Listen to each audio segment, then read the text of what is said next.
Saishale, Wayakantake, Earth Keeper, Earth Keeper. Your feet are wet from many lands. Keep your heart clean, and you will see the unseen. Saishale, Wayakantake, carried over nations' water.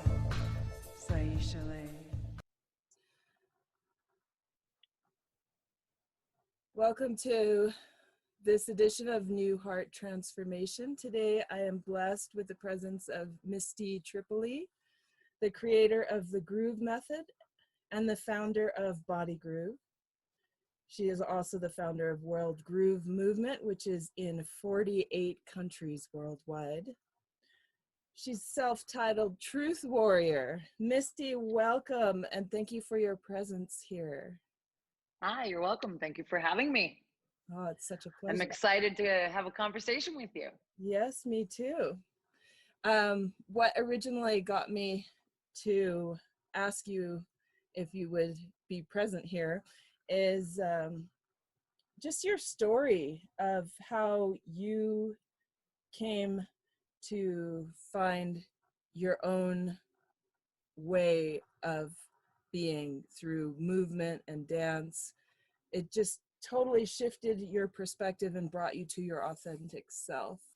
I would love to hear a little bit about that for our listeners who don't know. Well, I'd love to share because I think it's a similar story that a lot of people have. I mean, we all have different flavor, but the roots of it are very similar. I, in my early 30s, came to a very low point in my life.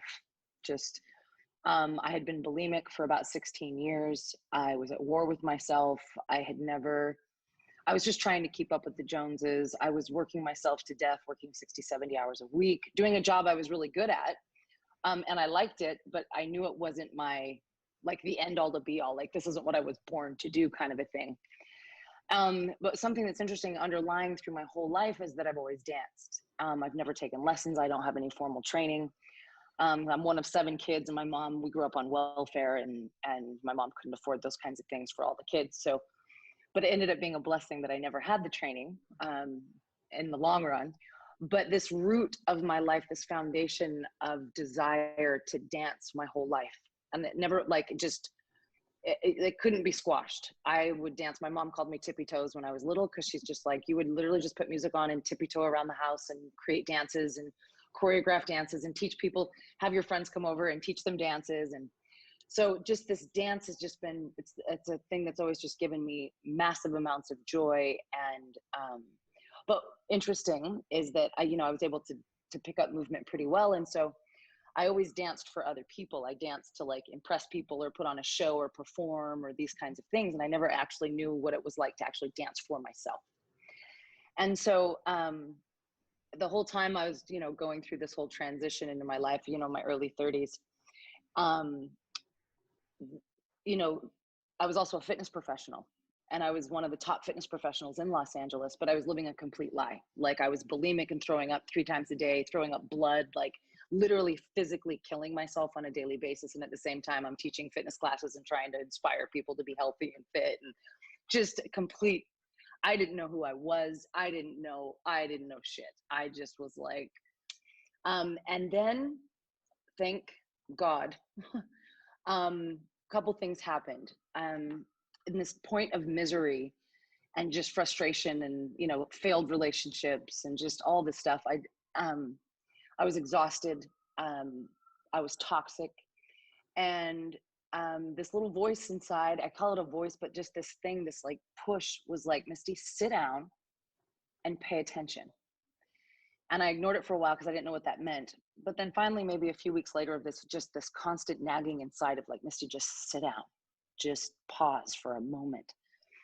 And so I started in the morning before I go to work. I sat in this big green chair, and it started out with maybe 1 minute. And not even a minute, maybe 5 seconds before my brain was in 5,000 directions. I'm busy. I gotta da, da, da, da. But this little practice I started to evolve. And in this evolution, I started to ask myself questions, really big questions in these meditative. I didn't know I was meditating, but that's what I realized I was actually doing. But I just started to witness my own mind. I witnessed my own thoughts. And then just literally in one day, and it happened so powerfully and profoundly, there were two steps. The first step is this first moment of complete, profound shift in my consciousness and my awareness in a day, like in a second. I was sitting in front of my fiance at the time, and literally it's like the illusion fell.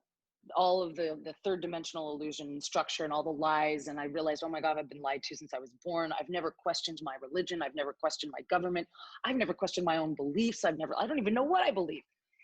And from that moment, I had new eyes. Like, I'm not a religious person, but they say this place of being born again. I literally was born again. I had new eyes. I had new ears. I heard everything differently. I saw everything differently. I questioned everything.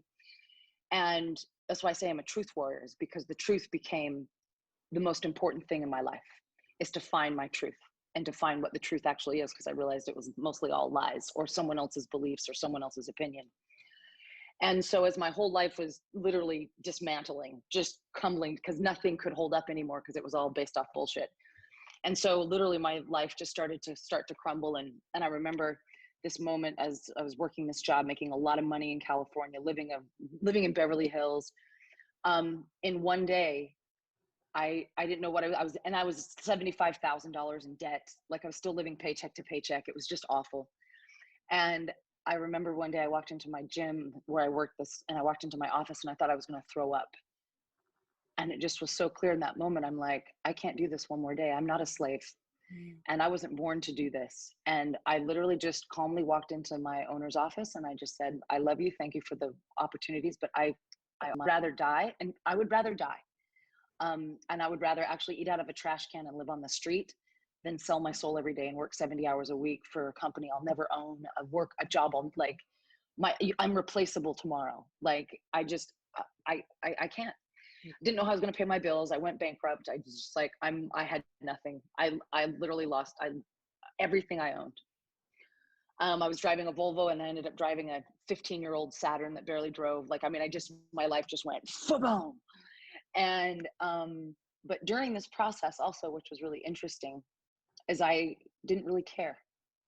It wasn't like I was stressed about it. I was just like, I still don't care. If I get thrown out of my apartment, so what? I'm free. I'd rather be free.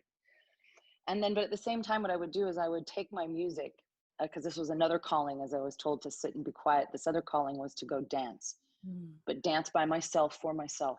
And so I would take my iPod and put it on shuffle and plug it in. And I had this beautiful dance floor where I worked, where I would have some privacy.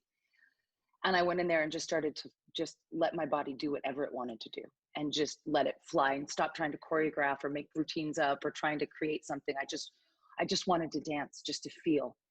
And in these moments were the most profound moments of my life. And this is where my purpose came through. It was just like this shift in awareness. In one felled swoop, in one dance session, the entire groove method came to me as like a download. It just was like, boom. Now, right before this, I have to back up because this is really important, is that I learned through my meditations and I started to develop a very profound relationship with myself and with my creator. And I started to realize I wasn't born to hate myself. I wasn't born to fail. I knew that whatever created me loved me dearly. Whatever it is just loves the shit out of me, like loves me. And also that I'm going to stand in my power. I don't have to ask for things. I command things. And I started to command my creator. I was just like, listen, you fucking made me. You gave me this desire. This is how you built me. Show me. You better show me what it is I'm supposed to do with this, because you didn't give me this for nothing. And I know you didn't give me this for nothing. So you better show me what the hell this is all about. Excuse me. And so it was super interesting as I commanded, because I also command in a way that I say, show me in a way that I understand, show me in a way that is clear so that I do not have a doubt in my mind that this is what I'm supposed to do, because I'm dense. I'm not airy-fairy. I don't want to receive these. You make it crystal clear what I'm supposed to do. So there's no doubt in my mind. So this day I received that information as the most profound, powerful download. I was given a vision of what I'm doing all around the world. I saw millions of people dancing. I saw what this method that I was giving was, that what it was giving for people, and the permission it was giving them to be authentic and creative and to connect with themselves in a deep, profound way through through fun dancing, just the most simple, not ecstatic dance, nothing airy fairy, nothing spiritual or out there, just simply wiggling your ass to music, like literally. And I was like, holy cow. And it was so big, I was just like, this is huge. Like, really, this is what I'm supposed to do? Like, I'm one person. And then I went into doubt, which is what most people do when they receive this information, because it's too big. They doubt it, that how am I possibly going to make this happen? Or how's that even possible? No one knows me. I'm one person. And this other deep knowing came inside of me that was so awesome. It just said, have faith. You believe in this and it will take care of you for the rest of your life. This is your dharma. This is your path. This is what you're supposed to give the earth. This is your thing. You are the antenna to receive this information right now, and you are the vehicle it's going to go through. That's amazing. And I was like, all righty. Yeah. How can you say no? Took my commands, my orders, and went, okay, then show me how I'm going to do it. Because I don't know the first step. I don't know the first thing. I have no clue. And then what was so interesting is after this faith, within about a week, I get a phone call from Nike. And Nike contacts me and they go, hey, we hear you're one of the top fitness teachers and aerobics instructors in Los Angeles, and we're looking for some fitness athletes to represent our product. Can we come and take a look at your class? I was like, sure. The next day I had 20 people from Nike corporate at my aerobics class. And the next day I had a contract, and I was under contract with them for 7 years, and they flew me all around the world, which started in all these countries I go to. They put me on stages in front of thousands of people, and I was able to share my ideas and my concepts with all of these people all around the world. So again, I didn't have to do anything. I just said, I'm ready. You just show me, and I have faith. And that's what I mean. And every single thing from that moment has just been like, literally, I know that I'm this vortex of attraction. And I know that just every person, all my master trainers came to me magically. They're all like, Missy, I have to do this. I have to help you. How can I help you? How can I help you build this movement? Like, just people coming at me like, how can I help you? How can I help you? What do you need? And like I said, like you said at the beginning, we're now in 48 countries. We've got facilitators that teach this concept in that many countries, but the on-demand stuff, the stuff that's online, actually reaches millions and millions of people around the world, which is super exciting. But that's kind of how I found my purpose. Is it wasn't that I found it. It was, I had taken the time to nurture my inner world, to create a form of alignment with my authentic creative self. And in these moments of alignment and atonement, I call it atonement, or at one-ment, when I was at one, it was just crystal clear. It was like a gift, like a present that was just like, Misty, here, this is for you, and have faith. Have faith. That is such a beautiful story, and I'm going to share with you how I got to this point. You're actually my first interview in this podcast series, which is all about stop seeking and come to that quiet space of presence and allow your purpose to show you. So that is one of the things about you, Misty, that I just adore. It's like in everything that you do, it's written. Just be present, be authentic, connected, and creative. And that's like what I do with my life. I spent so much time wanting somebody to show me. I have this thing of, are you my mother? You know that book, Are You My Mother? And you're just seeking and seeking and seeking and seeking. So finally, when I was able to find that quiet spot, that point where the watcher, I say, or the one that's actually seeking you, that connection, that deep space of quiet, the observer, when you're able to silence yourself enough to listen to that little quiet voice that you heard that told you to dance, you get everything you need from within yourself. And I know I've listened to you, a lot of the things that you've done, and you say that as well. So just coming from that authentic space of peace is going to show you, is going to guide you. No one can give it to you, just like you say. So I really love your story, and I Thank see you. how you affect the people that do your groove program. One of the other things that got me is there's those is it the five what is the five 5 groove truths. mm-hmm. Yes, speak a little on those. Well, these were the things that when I said the whole method came to me in that moment, it was this is the foundation of my method, are these 5 groove truths. And they're ridiculously, stupidly simple. We all know them to be true, but it's the application of these truths that make the difference.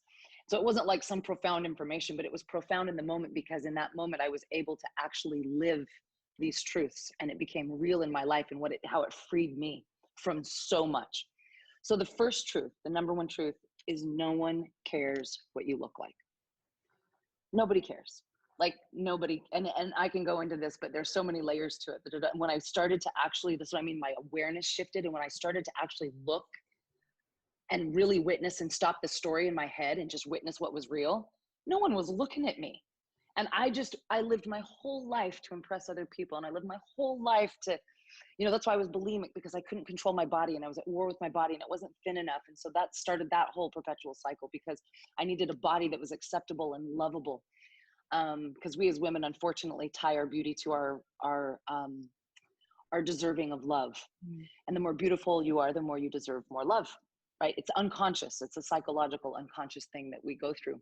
And so that's what I had dealt with. And so when I came to this understanding that no one was actually looking, and nobody cared, and that the people that do love me and the people that do care about me, they don't care about that stuff. And if there are people that do care and are talking about me or making fun of me or whatever, who cares? It's their problem, their opinion. Like I can't change other people's opinions of me. So that was huge. That was the first one. The second one is that I am we all are unique individuals. We are all absolutely unique. We should absolutely move our bodies differently, period. Like there is no right or wrong way to dance, which is the third thing, which is there is no right or wrong way to dance, that your way of dancing is actually the right way. And this is a problem, because I realized that we are born dancers. Everyone is born a dancer, and there's proof of that. You just put music on with kids and they dance and you can't stop them. No one teaches them how to do it. No one showed them how to do it. Nothing. It is innate. We actually dance before we walk. And that's just, again, before babies walk, put on music and just see what happens. Their bodies just start moving to the music. But that's innate in all of us. The problem is that at some point in time, we became self-conscious. Someone tried to teach us how to dance. We weren't coordinated or whatever it might be. So we stopped dancing. And this is epidemic around the world, even cultures that dance a lot. Like I live in Mexico, and there's still people here that are embarrassed to dance. And you'd think, oh, everybody there dances. No, they don't. Because there are people that are really afraid of looking stupid. So that's the third truth. The fourth truth is no one is going to do it for you. In fact, no one's going to do shit for you. Like ultimately in your life is your responsibility, your joy, your happiness, your health, everything. And this was profound for me, because at that time I was always waiting for someone to come and rescue me. I was waiting, like you said, are you my mother? Are you my mother? I was always looking for something outside of me to come and fix me, or, like the love. I was looking for someone to love me, when I realized, wait a minute, that's my job. Like I need to learn to love myself before I'm expecting another person to love me. But now this all seems really ridiculously simple, and it is. But before that moment, I didn't realize that's the life I was living. And then it became real for me, that I was like, oh, no. I have to be my own champion. I have to be the warrior for my own life, champion my own happiness, champion my own health. That's my job. That's my responsibility. And also a little side note, when I came to that realization, I realized when I quit my job, I said, I would invest 70 hours a week in someone else's company. And they pay me pretty well, but I wonder what would happen if I invested 70 hours a week in myself. Like, what would that look like if I put me as a full-time job? Right. My happiness, my health as a full-time job. And I put that level of attention and focus as if I was getting paid a lot of money to do it. Amen. And it shifted everything for me. Right. And then the final thing is those first truths are just really good ideas until you apply them. That you don't know anything until you actually apply it. So those are that's the foundation of the method. And what we do is on the dance floor is you get the opportunity to apply all those truths really easily, really simply on the dance floor in a moment, and start to flex your muscle of creativity and your muscle of authenticity and your muscle of being unique and different, and your muscle of not giving a shit what anyone thinks about your dance, all of that. Like, you get to just practice all that and everyone feels the same. It's an environment where everyone's free. There's no judgment. It's totally inclusive. No one cares. And if you see my videos, you see it. Like, in my videos, you'll see a person of every size, shape, color, age, fitness level. Like, you've got people doing it in chairs. Like, it just, it's creates a beautiful space for people to come together and unite in something higher than just a physical. They unite in their creativity. They unite in celebrating each other's differences. And that's what's great, is like everybody does, like, the groove dance floor works by me teaching one simple move that unifies the group in a flow and a connection. And then everybody gets to just do it completely the way they want with their personality. And I always invite, show me your personality, show me your style. Like, come on, give me your je ne sais quoi. Like, don't hold back. Don't, because no one's looking at you anyways. I have to keep telling the truth because people will still hold back. So I use those groove truths almost like they're like my secret weapon. So when I see people being insecure or whatever, I'll just be like, look around, no one's looking at you. Like, tell yourself the truth. No, tell yourself the truth right now and apply it. Look around, no one is looking at you. So keep telling yourself the truth and then apply that truth. Act like no one's looking. Or if you're like me, act like everybody's looking and go for it. Like, put on a show, like, you know, make people laugh. Why not? You know? So those are the 5 group truths, and that is the foundation of the entire method that I teach. Nice. And I like, you keep saying the witness, and that's the word I was searching for when I was talking about how I came to do this podcast. But yeah, the innate wisdom of that witness, you know, it's quite, like you said, simple yet so profound when one can sit and listen to that. And I have always been a person who, if I'm having a problem, like I told you earlier, if I'm having a problem, if I just feel like so frustrated or whatever, I either turn on music and just sing, or I turn on the music and I start moving, you know, just allowing my own body's wisdom to guide me, just allowing myself to breathe and just be in a space of non-judgment and movement and release. Like you say, that dance is the hidden wisdom of the soul. And we all do have that innate wisdom.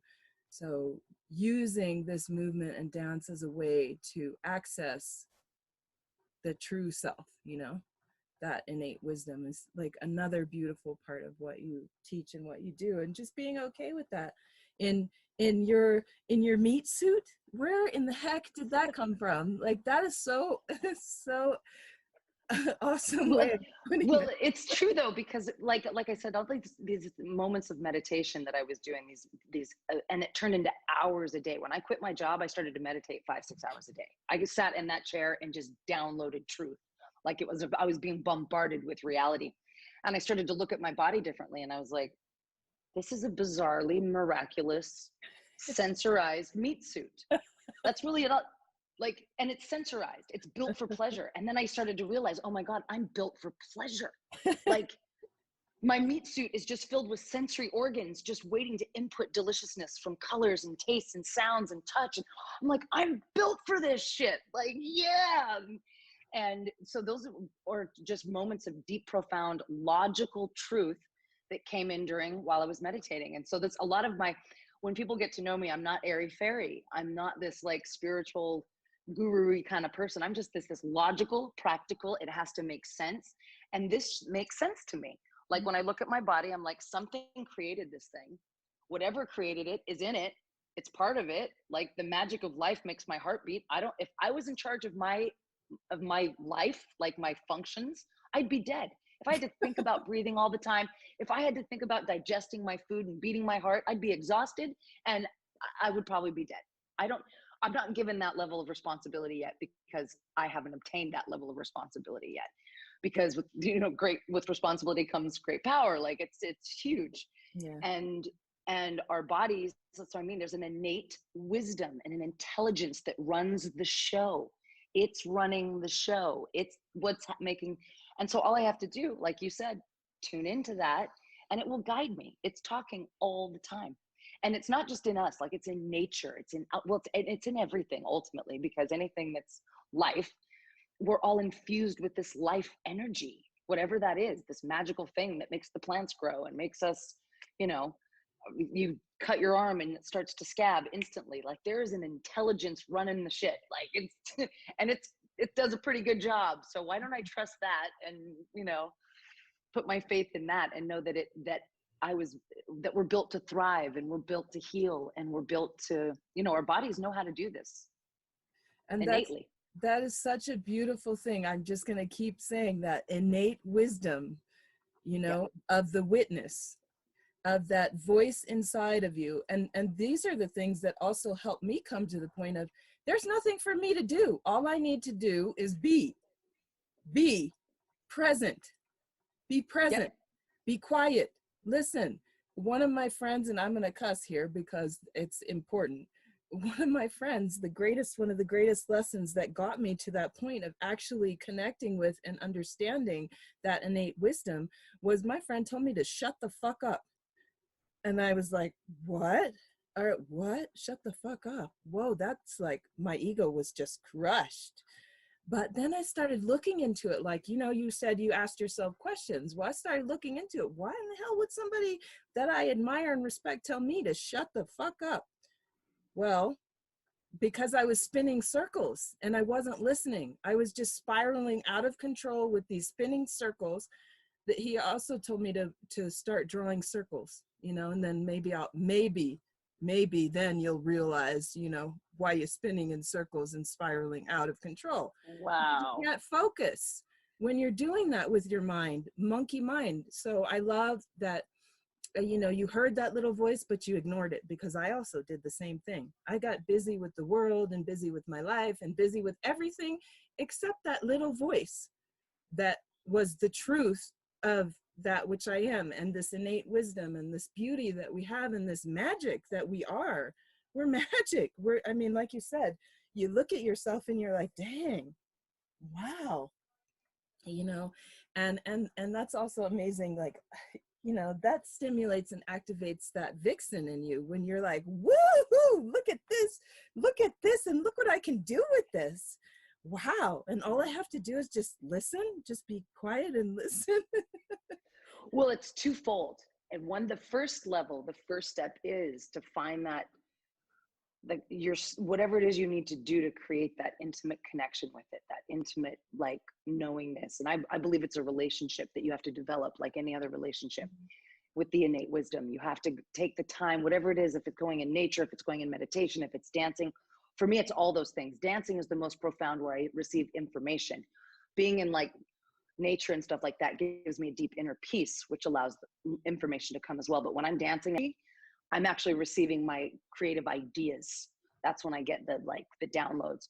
So that's when it's more powerful, because I'm working with that energy. But the second thing is yes, this absolute stillness. I love that. and learning to listen. But the second is being willing, and it doesn't mean there's no action. It does not mean there's no action. It just doesn't just happen for nothing. But it's heeding the inspirations and the prompts of what you're supposed to do, and being willing to take those actions that you're being told to do. That's all I did, is I was just listening. Tell me where to go. Show me who to talk to. Like, whatever it was, put them in front of me so it's obvious I need to have this conversation. Put it like, and I'll be willing to have that conversation. I have to do my part, right? I have to show up. I have to show up for what I'm being asked to show up for. If I'm being called, hey, Misty, we want you to go to Ireland. Well, okay, I guess I got to go to Ireland. Like, I'm going, like, this kind of thing. You have to be, or like that inspiration of, you know what, call that person. This is what I mean by, you have to be open, ready to receive the promptings of what's going to make that path open up wide for you. And it's going to, like you said, you don't have to go and seek it or try to make it happen. That's what I mean. Like, now I don't have to-do lists. And I run 2 global companies. I don't even have a to-do list, because I believe every morning when I get up, I go, what am I supposed to do today? There's things I have to do, things I know I have to do, right? There are those things, but it's basically, it's more of the stuff of like, where's my focus today? What is it that am I supposed to not do anything today and just play with me and take a day for just me? Or is there someone I need to call? Is there an email I need to send? Is there, or I'll just get inspired to go check Facebook. And then all of a sudden I see this post that creates this link that connects me to this person. And then it's like, boom, boom, boom, boom, boom. I was like, ah. Right. So it's, I mean, just listening to the voice guiding you, this gentle, I ask for clarity because I, like I said, I need it really clear what I'm supposed to do. But however, you know, your listener, however they want to create that communication. And I always say, clarify it. Just be like, listen, show me in a way that I understand. Give me my promptings in a way that I hear, that I understand. It's clear what I know I'm supposed to do. I'm willing. I'm here. I'm ready. And also give me the faith and the trust and the openness in my heart to be able to walk through that gate. Because the other part of it, and I am not a religious person either, but I have a huge amount of faith that, like you said, there's not necessarily a program, but this meat suit is programmed. I mean, it's, you know, it's on, it's programmed, it's ready. I just have to have faith that that program is running, and I'm going to go forward with it. So I think it's, I don't know where it is in the Bible, but the gate is narrow, and you know, many are chosen and many are called, few are chosen. The gate is narrow. You have to be willing to squeeze yourself through that space, because, you know, we can be ugly as in these meat suits, these human being doing things. We can be really nasty to ourselves and to others. So just having the grace and having the faith and the forgiveness and follow through is so amazing, you know, to just stand in the guidance of that stillness. It will help you through the gate when the times you're like, and you just don't feel like you can do it, you know? Yeah. So, And it's just not always easy, but it is very rewarding. mm-hmm. And you start to really bless the hurdles and the obstacles. One thing I really like about what I've been through, just creating all of this and doing all this, is that now I've shortened the gap where like something happens, you know, like the shit hits the fan, or someone, like something happens, or what you thought was going to happen either gets canceled or this happens or whatever. And we instantly go into this, you know, oh crap, like, you know, and blaming or whatever it might be, or then, you know, this shouldn't have happened. Well, you know what? It did happen. And that's reality. And Byron Katie, one of my favorite teachers, says the only thing you're ever dealing with is a thought. And the pain in your life is a direct reflection of your inability to accept reality, period. Wow. And that makes so much sense to me. Your pain is direct reflection of your inability to accept reality. And so now I realize that it's like, this is reality. This is real. This person just treated me badly, or that trip just got canceled, or whatever that might be. Okay. Then now what I do is I instantly go into, okay, show me the blessing. Nice. Because there's always everything. I trust everything now. And now I'm just like, I'm not going to suffer over this. I might cry for about 5 minutes, but then I'm going to tell myself something good's going to come out of this. It always does. Like, let's see where this, and then I always say to my creator, show me the magic. Show me how you're going to pull this out so I see the blessing. Like, I can't wait to see the blessing. Nice. So like, you know, not wallowing in any failure, that there really is. That's why I said failure. We were talking before this call that failure is not an option. Failure doesn't even exist at all. Like, it's not even, it's impossible to fail at life. This is what's so funny. People think you can fail at life. No, you can't. We all win. We all die. We all win the prize. We all are going to die. You can't escape it. We're all, you know, it's like everybody wins. Like, we're all getting to the finish line. Now, how you get there, that's all relative and what you want to do with it. But we all win. You can't fail at life. You can be a total dickhead. You can not listen to your inner self. You can, you know, do shitty things. You can hurt people. You can choose that. You absolutely can. And then you're going to die. Or you can choose, hey, well, wait a minute, I could go that route. I could go this route. Like you said, many are chosen. Well, what do I want to do while I'm flopping around in this meat suit before my expiration date comes? What do I actually really want to do? And a lot of things that helped me that might help some of your viewers is I did several different kind of meditations. One is I went into meditation and I put my 100-year-old self in front of me in my meditation, a version of me at 100 years old looking at me, giving me advice about my life and what was important. That was very profound. The next one is I actually did the same thing with my inner child, with my little girl, my little Misty. Like, what does she want me to know about my life, and have her talk to me, give me some advice. And then the last one is I actually wrote my own eulogy, and to take the time to think about who would be at your funeral, what would they be saying about you, what do you want them to say about you, and if you could write your own eulogy, what would it sound like? Like Yeah, literally write it out. I did that one. It's quite potent. I mean, Yes. it brought me to tears, for sure. And it'll tell you if you're living in alignment with who you really want to be, and what legacy, what you want to leave, and how you want people to see you, and how you want to be, you know, known in the world. Like, it really helps you get really clear on things. So there's lots of really cool activities people can do to help create and find their alignment and kind of start developing that inner, that relationship, like we said, with the innate wisdom within you. So another question for you, Misty, and the vixen in you is, where'd you come up with the title for your book, girly? Do you wanna say the title for your book? Yeah, stop losing sleep over the size of your butt. Well, because it's so true. And it's funny because I actually, because I love to swear, obviously you get that from here, because when I was younger, in my religion, I didn't give myself permission. I judged people that used bad words, and they were bad words, so they were bad people. And so the moment I freed my mind, I was like, ah! And then I just was like, I don't give a shit what people think about me. This is how I talk. I love swear words. I just love to use them. So there's that part of it. So I really wanted to say stop losing sleep over the size of your ass, but my business partner was like, we have kind of a conservative, you know, population. Maybe we want to just say butt. I'm like, okay, well, I'll go with butt. But it came about because, like I just told you from the beginning, I was obsessed with the size of my ass most of my life, and I would hide it. I would wear sweatshirts. I thought everyone was talking about my butt when I would walk into a room, like, oh my God, Misty's gained weight, or whatever it might be, that everyone was judging me and I literally was losing sleep over the size of my ass. So that ended up being the name of the book, because I realized I am just like every other woman. And they may not have that whole thing about their butt. We all have a different part of our body. It could be any part of your body. It's just, it represents what every woman doesn't like about themselves, and what it is that they're obsessing about, or what it is that they're afraid of, or what it is that's not allowing them to fully accept and love their bodies and who they are, and what gets in the way of that. And that we were not born to hate our bodies. We've been taught to hate our bodies. And that's really unfortunate. But yeah, that book it's for anyone that, you know, deals with any type of body image issues, which is pretty much almost every single woman on this planet. That's a book for you.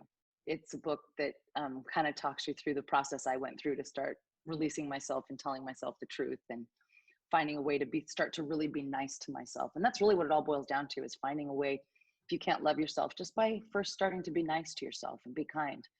You know, it's like your best friend. If you knew if you were to be nice to your best friend today, what you would do for that friend. And it's turning that attention onto yourself and asking yourself every day, what do I have to do today to be nice to myself, to be kind to myself? What does that look like? What does it sound like? What does it taste like? And let that be a tweak in the mental framework. And you know when you're not being nice to yourself. You know when you're not being kind to yourself. But the key is to love yourself, forgive yourself, and be like, okay, I messed up. That's all right. Get back on the boat. I can be nice to myself again. Like, but the mental chatter, the awful things we say to ourselves is just, it's sad. And that will hold you back from finding your purpose, because it's just going to get in the way of the beauty that is just right there. Like I said, like, life loves the shit out of me. Life loves us. And life wants to give us in abundance everything that we dream and desire and want. And if you really want to know what the yellow brick road is, the little breadcrumbs to your bliss, is take the time to tune into your heart. Take the time for a minute to just be like, what would love do in my life? What would love do? If you have a problem, ask your heart, what would love do in this situation? Not me, not my ego, not my logic. What would love do right now? How would love handle this? And what is it in my heart? And really be brutally honest with yourself. What is it that I deeply desire? What is it I desire in my life? What is it that I want to have? What kind of relationship do I want to have? What kind of sex do I want to have? What kind of body? Like, everything, being brutally honest with yourself, because These were the things, and this is the thing that like religion ruins, is that they condemn us for having desire. And the issue is that not all desire is this bad, or just because you have a desire doesn't mean you're going to do it. But the thing is I believe that we are created perfectly, and we are created with desire. And I didn't put those desires in my heart. I didn't put the desire to dance in my heart. I didn't do that. That was in my program. I was born that way.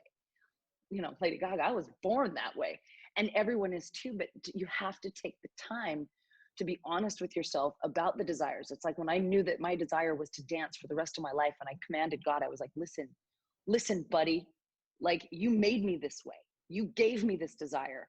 I know I'm supposed to dance for a living. I can't do anything else. I don't want to do anything else. This is how you made me. This is the only thing that makes me come alive, that I know I was born to do. So you better show me how I'm supposed to make this happen for my life, and how I'm supposed to make money doing this. Like, you better show me. Like, I'm here, I'm ready to receive, but you got to show me, because and I'm saying this because I want your listeners to give themselves permission to be honest about their deepest desires and who they are and what they really want in their life, because there's nothing wrong with any desire. And even opened me up sexually, hugely, like all these things I judged sexually about people because I deeply desired them myself, but I wouldn't give it to myself. No, I did. That's how we operate. I wouldn't give it to myself because it was bad or it was wrong. And then when I woke up to the fact, like I said, that I'm a sensorized meat suit, I'm built for pleasure. Yeah. I can do anything. This is the only domain that I have control over, and I can do whatever I want with it. I can enjoy it to the fullest.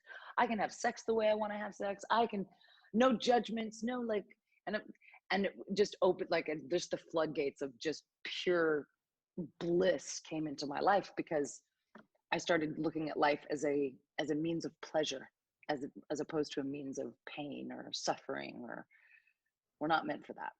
No. We're meant to feel good, honey. Right? Feel good. I love that as completion or closure for our wonderful chat today. Thank you so much for saying yes to me, Misty. You are welcome. Thank you for asking. I Yeah. love to do these things. It's Yeah. great. Nice. And your message, it's awesome. Oh, Keep on keeping on. We need more women like you out there. Awesome.